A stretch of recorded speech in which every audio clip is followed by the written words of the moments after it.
Listen, Dallas, Texas, you can do all rapping by killing it and everything and doing that.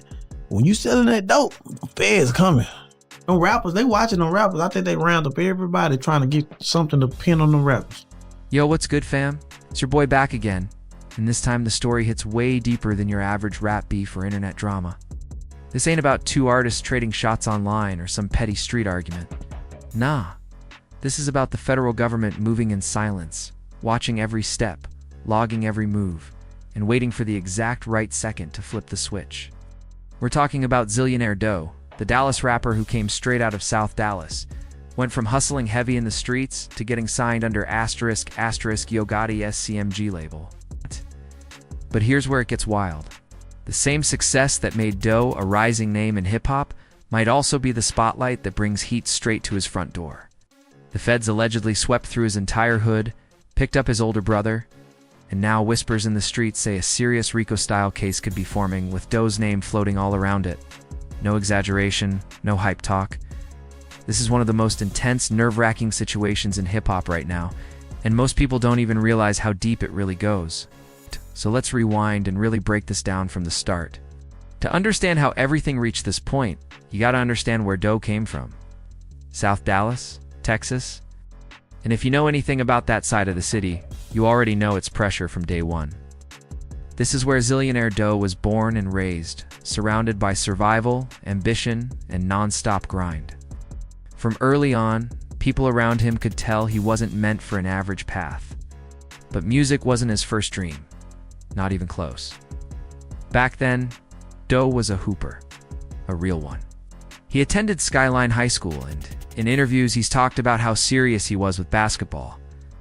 Point guard, floor general, running plays, leading his squad to the school's first ever state appearance during his sophomore year. The entire neighborhood thought he was headed straight to the league, no debate about it. His coach ran a strict old-school program, heavy discipline, no shortcuts. And Doe responded by putting in work. He had talent, hunger, and belief from everyone around him. But life switched up fast. By senior year, the love for the game started fading. Constant pressure, harsh criticism, and words that cut deep broke his spirit instead of building it up. Hearing things like "you're the problem" sticks with you, especially when you're young and chasing a dream. So Doe walked away. No scholarship offers, no college run, no NBA path. Just like that, the hoop dream ended. But here's the twist. He wasn't broke or lost when basketball ended.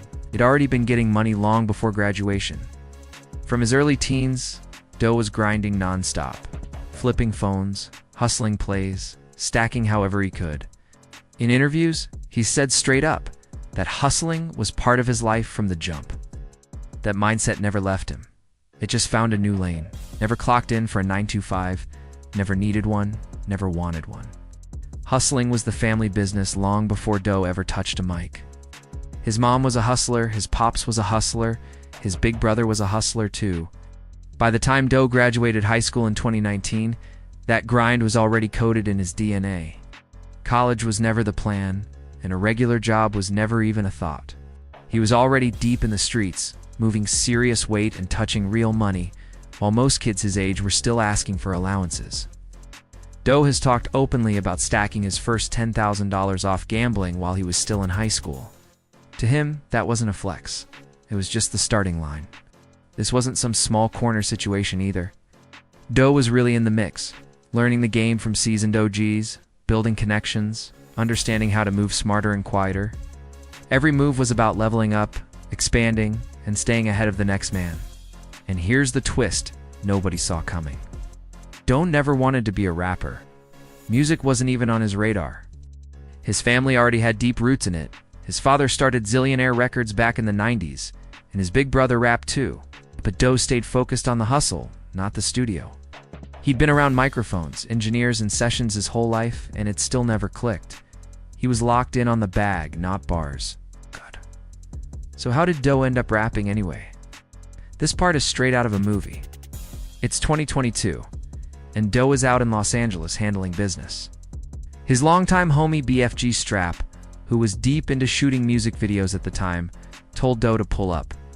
Doe was busy and missed the shoot, but fate had other plans. They randomly crossed paths at LAX airport. Strap looked at him and said, "Bro, you need to start rapping. I'm putting you on with my manager. You're gonna blow." Doe brushed it off, said bet, but didn't really take it serious. 2 days later, Strap hit him again in the DMIs, still pushing him, still saying the same thing, still convinced Doe had something special. And then, life hit hard. 2 days after that conversation, Strap passed away. Just like that. Doe had known him since he was 4 or 5 years old, and now he was gone. That loss shook him different. Doe said he took it as a sign from God.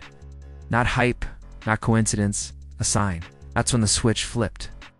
Doe decided he was going to rap, not for clout, not for fame, but to leave a legacy, to tell his story, to make sure his friends who passed young and nameless didn't get forgotten. So late 2022, Doe jumped in headfirst. He flew a cameraman in from Detroit, rented cars, bought outfits, and invested his own street money into his music career.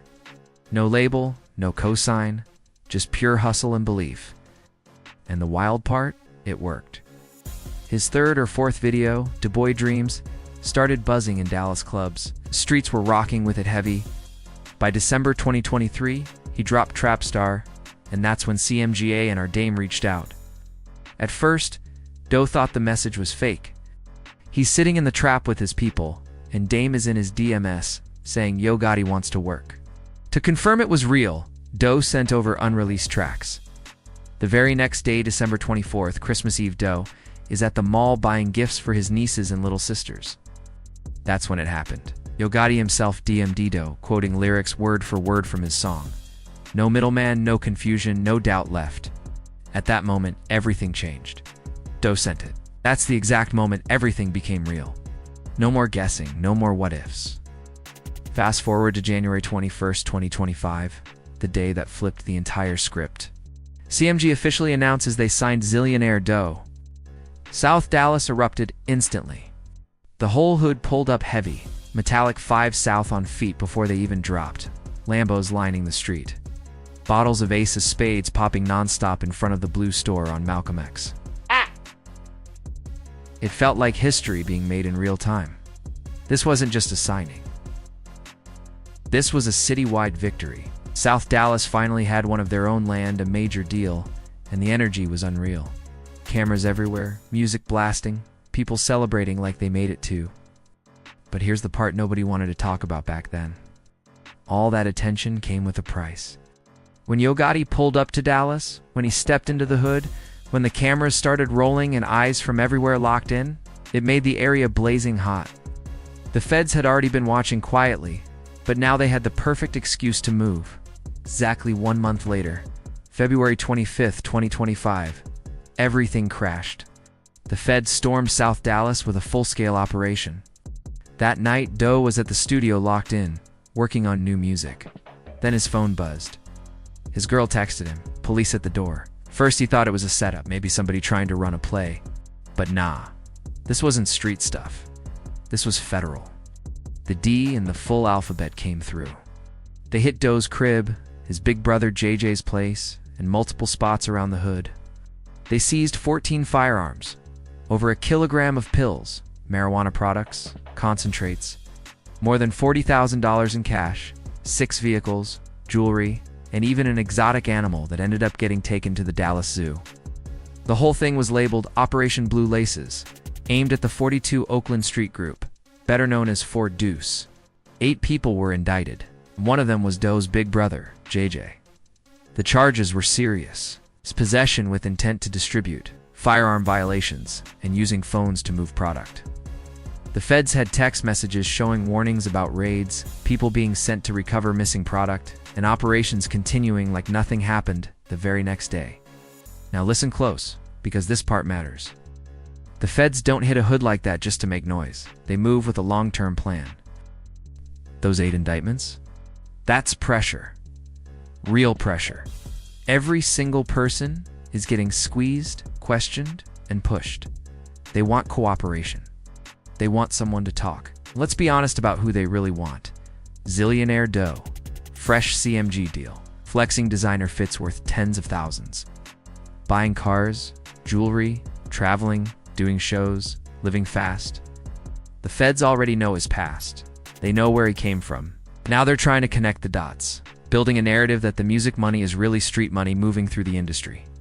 In a Say Cheese interview, Doe admitted the raid messed him up mentally. He said he thought everyone was proud, happy, celebrating the win. Instead, he saw blogs clowning, people joking about his lyrics, turning his real life into entertainment. That betrayal hit deep. 1 month after the biggest moment of his life, everything was taken. Cars gone, jewelry seized, cash frozen, both homes raided. And yet, here's the part that keeps everyone on edge. Doe wasn't arrested. Not yet. And that silence? That waiting? That's what makes this whole situation feel like a ticking clock. The feds grabbed his big brother. They grabbed his homies. But they still haven't grabbed Doe. And that's not luck. That's strategy. They're still building, still watching, still lining everything up piece by piece. They retrying to connect the street operation to Doe's music career in a way that sticks in court. And let's keep it honest, the timing looks way too perfect to ignore. Yo Gotti announces the signing in January, big headlines, cameras everywhere. South Dallas, all over social media. Then boom, February hits and the feds storm the hood. That doesn't feel random, that feels calculated. It's like they waited for the spotlight to shine the brightest before stepping in. People in the streets are already saying it. That CMG signing brought heat, all the flexing, all the money, all the attention, made investigators take a closer look. When the money suddenly looks louder than the music, the feds start asking questions. And here's what people need to understand. This story isn't just about Zillionaire Doe. It's a pattern in hip-hop we've seen over and over again. Street money turns into studio money. Studio money turns into fame. Fame turns into federal interest. We've watched it happen with Bobby Shmurda. We saw it with Tay-K. Too many artists couldn't fully separate who they were from who they were trying to become. What makes Doe different is intention. In every interview, he talks about going legit, talks about being grateful, about not wanting to waste this opportunity. Said it himself, I broke the generational curse. My mom went to jail. My dad went to jail. My big brother is in the feds right now. I finally got my chance and I can't mess this up. It's not talk, that's awareness. But here's the cold truth. Feds don't care about your redemption arc. They don't care that you changed your life. They believe illegal money helped fund your career, that opens the door to money laundering charges. And money laundering isn't small time. It's a federal charge that can carry decades. The feds move slow on purpose. They'll watch you for months, sometimes years. They stack evidence quietly. Financial records, phone logs, surveillance, text messages. Every brick gets added until the case is solid enough to survive court. And that's exactly where this situation feels headed. They already have his big brother facing serious time. They already have phone records and financial trails. They already understand the structure of the South Dallas operation. Now all they need is the final link, proof that Doe was involved or benefited directly, and the fastest way to get that proof. Pressure flip. One of the 8 people they arrested. All it takes is one person saying, Doe funded his music with street money. One person saying he knew what was going on. One person trying to save themselves. That's how cases like this close. Right now, Zillionaire Doe is still free, still signed to CMG, still dropping music. His project Mr. 14 Months is out, and he's pushing forward like nothing changed. But don't get it twisted. Every move is being watched.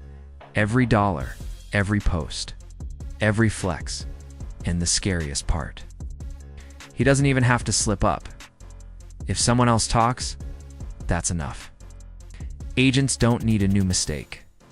They just need someone willing to tell the old story their way. This is the reality of being a street rapper in 2025. You can't talk about your past and expect it to stay in the past. Lyrics get studied. Interviews get replayed. Your own words can become evidence. Right now, Doe is walking a tightrope with the feds watching every step. And this is the moment where everything really changes. Because once you blow up, once that major label deal hits, once the money starts getting loud, that's when the spotlight turns dangerous. Zillionaire Doe is living proof that success in rap does not erase your past. It doesn't matter how clean you look now if the feds believe the foundation was built the wrong way. Doe did what most artists dream of. He invested in himself. He pushed his brand. He moved from the streets to the studio, and landed a deal with one of the biggest labels in hip-hop, backed by Yo Gotti himself. On paper, that's a success story. But the feds don't care about paper wins. They care about where the money came from. And right now, that's exactly what they're trying to prove. They're digging into timelines, finances, connections, and past moves.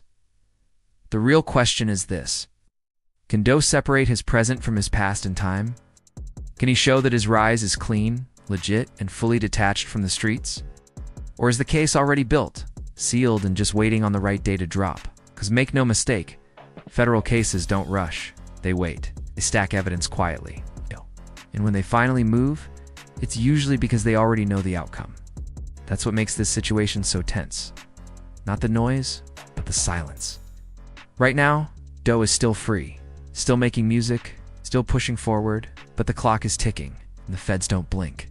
They're patient, they're thorough, and they don't forget. Zillionaire Doe better hope every move was airtight. Because if not, this rap dream could flip into a federal nightmare real fast. So now it's on, y'all. What do you think? Out. Is Doe gonna outrun this pressure and come out clean? Or is he the next example of how the streets always collect their debt? Drop your thoughts in the comments. Hit that like button. Subscribe if you rock with real stories. And stay locked in, because this one isn't over yet.